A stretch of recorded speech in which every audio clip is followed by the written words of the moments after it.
Nobody? Don't go through that door.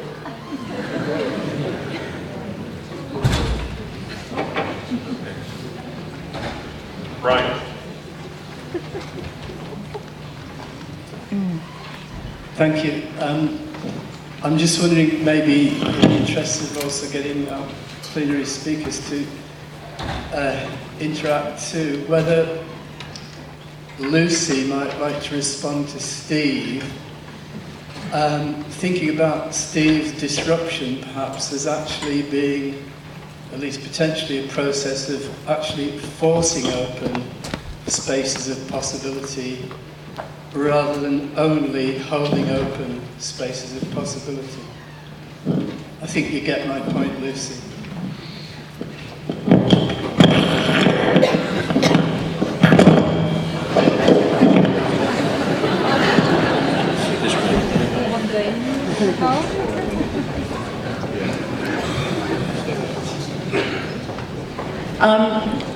Yeah, I mean, I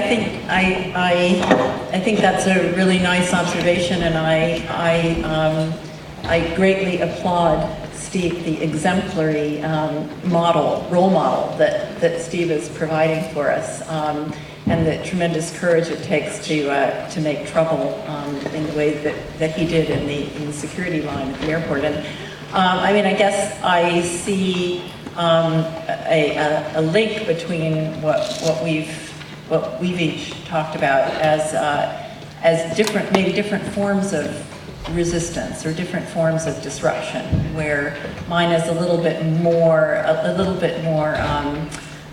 less unruly, and I probably should, take some lessons from Steve insofar as mine is just trying to sort of unpack the retrograde histories of a lot of these cutting-edge technologies. But I think I hope they're complementary.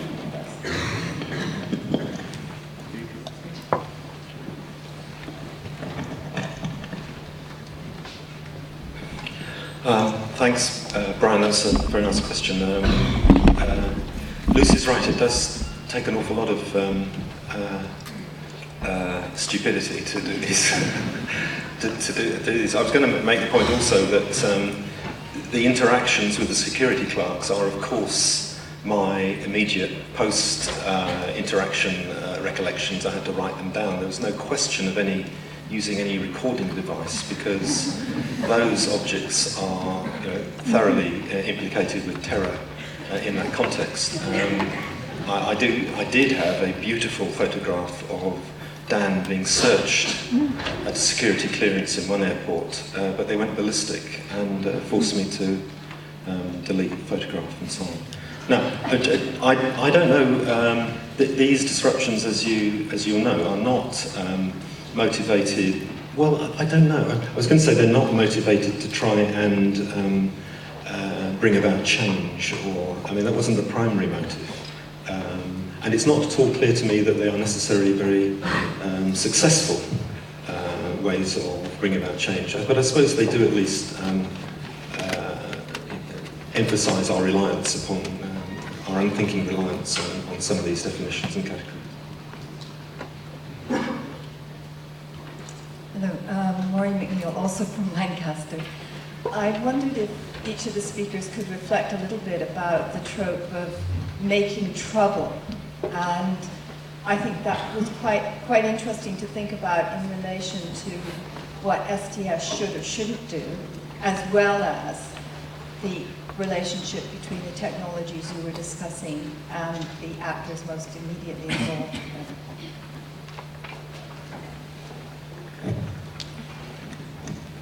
Yeah, I guess that's a good question. Making trouble, in what sense and in what context?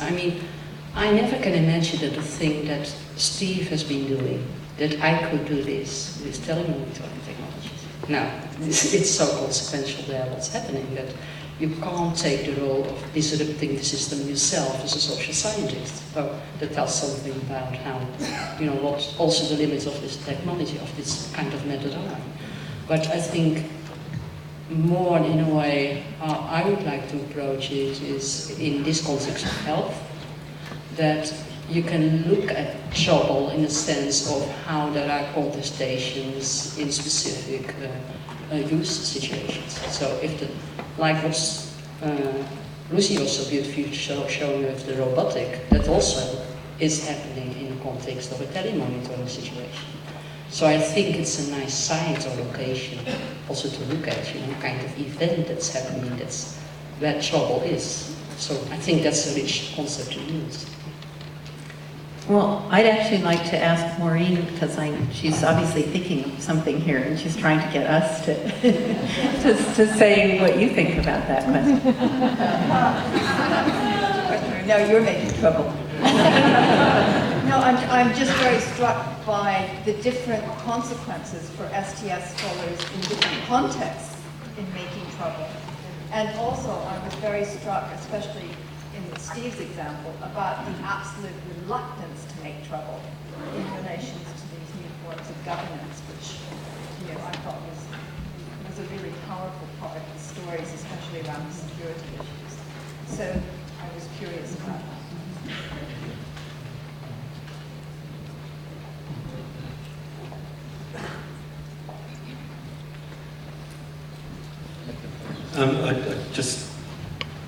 It's not, of course, just STSs who make trouble. I mean, the whole spoof website was a form of quite interesting resistance, satire, mimicry, which I think is which is important, and the people were clearly doing themselves without any help from STSs.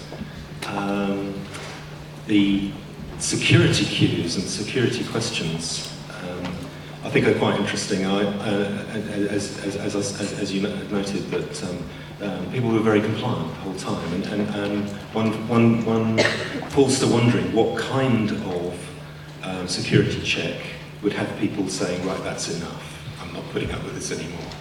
And the best I could come up with was the idea of exploding buttons.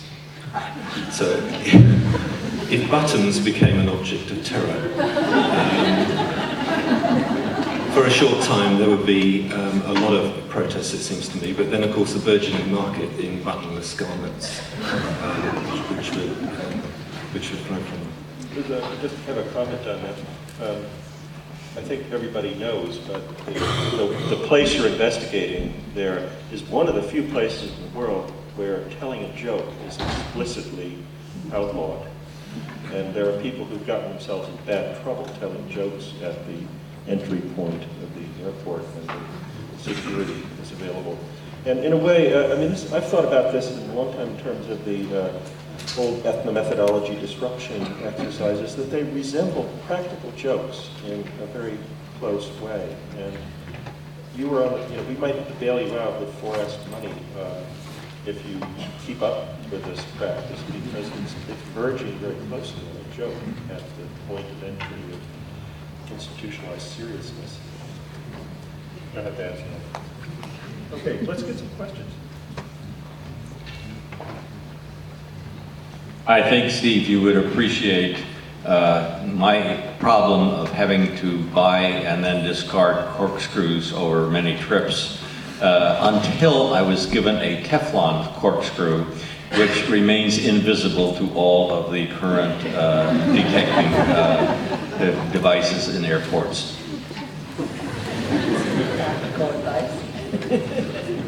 See, something really useful has come out of this session.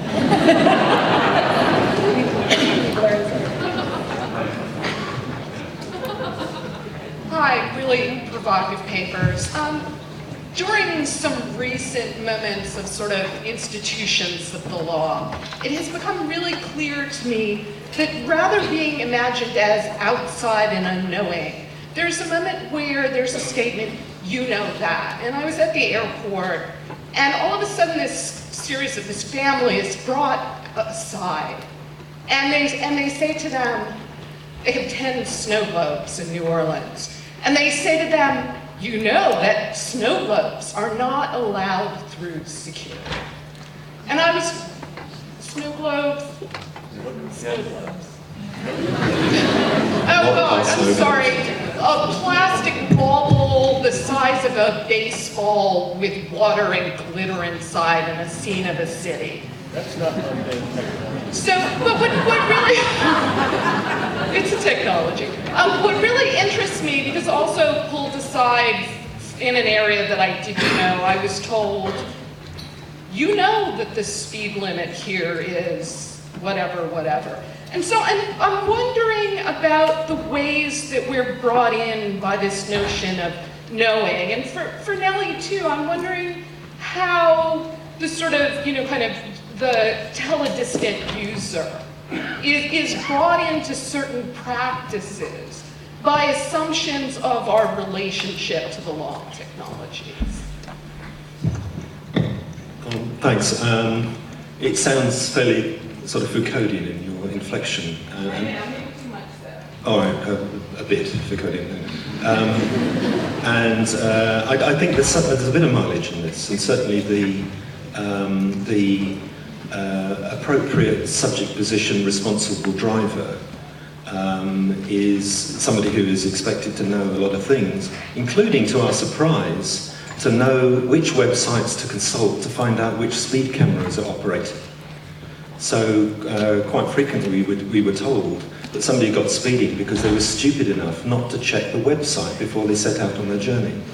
So it's a very interesting shift of accountability.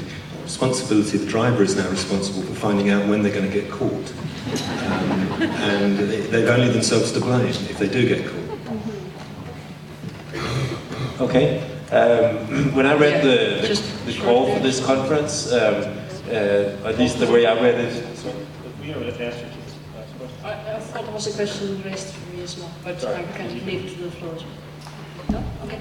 Well, on the side of patients in these type of systems, of course, there are a lot of assumptions about their knowledge, what they are supposed to know or to do. And to give you one practical example of that, these assumptions, are just over the top in terms of if you have a system that's supposed to be used to detect irregularities of your heart system, of your heartbeat, then it's assumed that the patients know when it is very serious moment to make a registration. Well, that was the biggest problem that the patients had. So the system failed in that sense that they didn't have this kind of assured knowledge. So of course, all these kind of different devices embody specific assumptions about knowledge on the part of patients that are not necessarily there.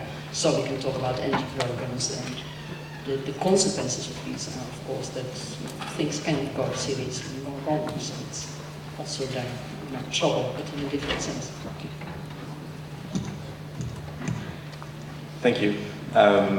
In the introduction of the call for papers for this conference, I think the organizers tried to trace a certain movement of STS, that STS was increasingly being applicable and made relevant or useful to various contexts of application, almost as if STS had become some sort of tool, you could argue.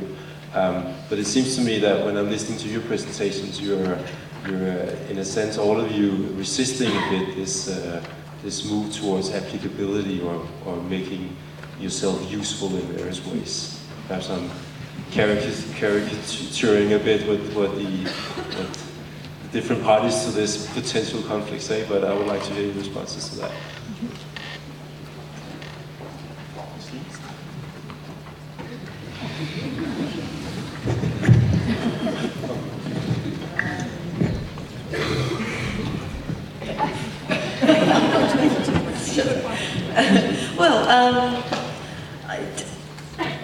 I guess a very personal response in terms of my own relationship to the relevance issue and the things that I spoke about, particularly the way that I spoke about being co-opted as relevant by a group in a way that I hadn't anticipated, and being found to not make trouble for them at all, which was really quite disconcerting. Actually, that research was funded through a claim to relevance quite elsewhere, which looking at the way that, particularly in the UK, there's been a lot of funding towards e-science recently, and there's this move towards funding e-science. E-science will be better science, bigger science, more collaborative science, more relevant science, and so on and so on. And my claim was at the time that the study of systematists was going to be of relevance in troubling that domain, so being funded under that banner of relevance, I spent a lot of time during the research rendering myself relevant to troubling that e-science domain, and not really maybe attending to what I was doing to my systematists domain. So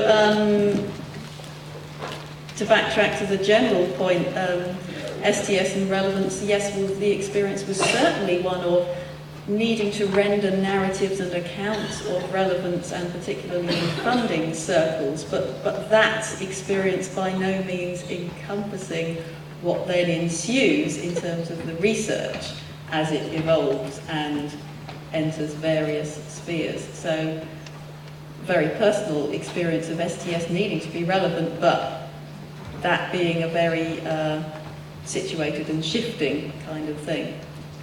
Okay. In terms of this particular study, it certainly wasn't framed as being or needing to be potentially relevant or useful to recycling managers or traffic regulation organisations or security people. There is potential there because it's quite clear that a lot of those systems depend on rather naive psychologies of individuals, and they don't take into account the fact that all the people involved and their objects are in various kinds of accountability relation. So the tendency seems to be to treat people who don't behave as deviants. So one could get involved in helping the forces of regulation to do their work better. I just chose not to do so. But I think the general characterisation of STS is right. And there's a lot of other work been going on which looks precisely at this question: in what sense and for what purpose and how could STS be useful, and to whom, and what happens when you migrate STS ideas beyond academia and so on. So that is definitely going on. Yeah, I think for type of, kind of relevancy, of course. You can't talk about this in general terms. I think it's reflecting on the approach I'm trying to do now. It's more in terms of, providing different, critical interventions in a dominant discourse. That's if you, get feedback and you present your papers in different audiences than STS audiences. Particularly among, for example, the case of, I presented here, healthcare workers whose position is at risk because there is this all of a sudden a new talent nurses kind of profession. They really appreciated that their work becomes visible. So it's kind of very modest kind of a way of providing a language or giving visibility to certain kinds of practices and showing the consequences of, if telemonitoring technologies would become the dominant way of how we care for people. So that's what I represent.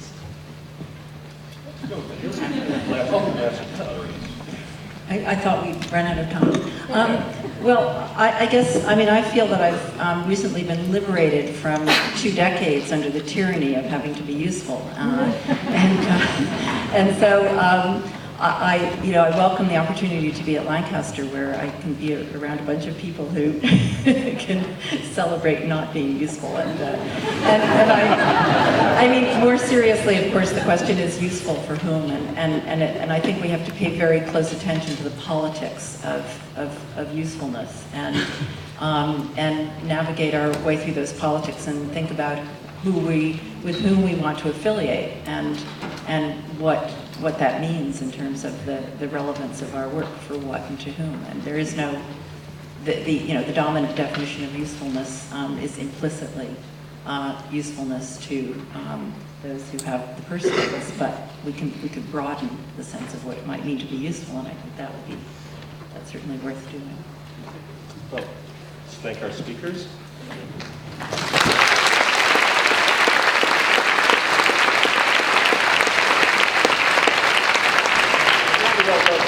Two things. One is, again, avoid those doors, and don't play any exercises. And also, there's a business meeting in a half hour for those of you who would like to attend. We certainly encourage you to do so. That's for the 4S.